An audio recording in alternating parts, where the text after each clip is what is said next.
करते हैं। वहाँ आग पर एक कढ़ाई रखी हुई थी जिसमें कुछ उबल रहा था। पेटिग्रू जब अपना कंबल हटाता है तो हैरी देखता है कि उसने वोल्डेमॉर्ट को पकड़ा हुआ था, जो बच्चे के साइज का हो चुका था। पेटिग्रू वोल्डेमॉर्ट को खोलती हुई कढ़ाई में डाल देता है। फिर वो उसके पिता की राख और हैरी का खून भी कढ़ाई में डालता है। इसके बाद वह अपना हाथ काटकर कढ़ाई में डालता है और स्पेल बड़बड़ाता है।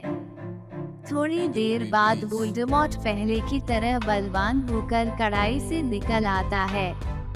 इसके बाद वह सबको बताता है कि उसकी इस हालत का जिम्मेवार हैरी पॉटर था, लेकिन आज वो उसे खत्म कर देगा। वो हैरी से कहता है कि उससे फाइट करे। जब दोनों एक दूसरे की तरफ वॉन्ड से मैजिक छोड़ते हैं तो दोनों की किरणें आपस में टकरा जाती हैं।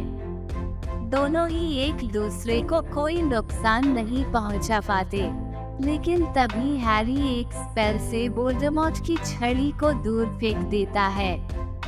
जैसे ही वो उसे उठाने लगता है तो कब्रों से बहुत से भूत आकर वोल्डेमॉर्ट को घेर लेते हैं। उन लोगों को वोल्डेमॉर्ट ने ही मारा होता है। मौके का फायदा उठाकर हैरी सेड्रिक के मृत शरीर के साथ पॉटकी को छूता है और वापस हॉगवर्ट्स पहुंच जाता है। वो सबको बताता है कि उनके साथ क्या हुआ।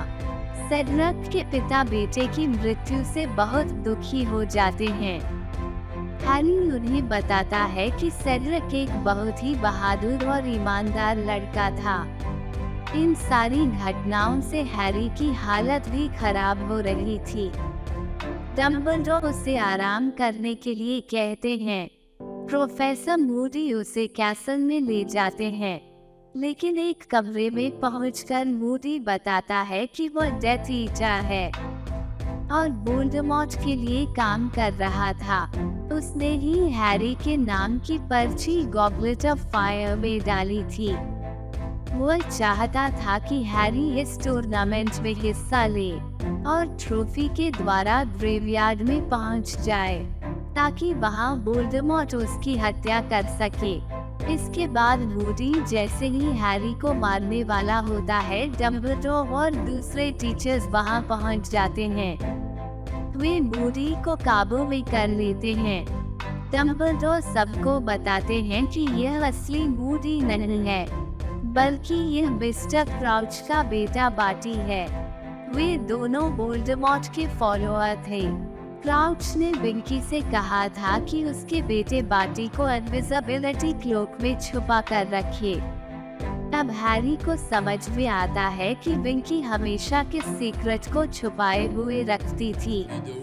तीसरे टास्क के दौरान बार्टी ने धोखे से असली मूडी को एक बक्से में बंद कर दिया था और खुद एक पोशन से उसका वेश धारण कर लिया था, लेकिन अब उसके पोशन का असर खत्म होता है और वो अपने असली रूप में आ जाता है।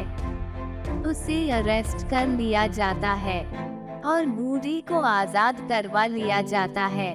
अगले दिन डम्बलडोर टूर्नामेंट की इनाम राशि विजेता को देने के लिए मिनिस्टर ऑफ मैजिक फज को बुलाते हैं।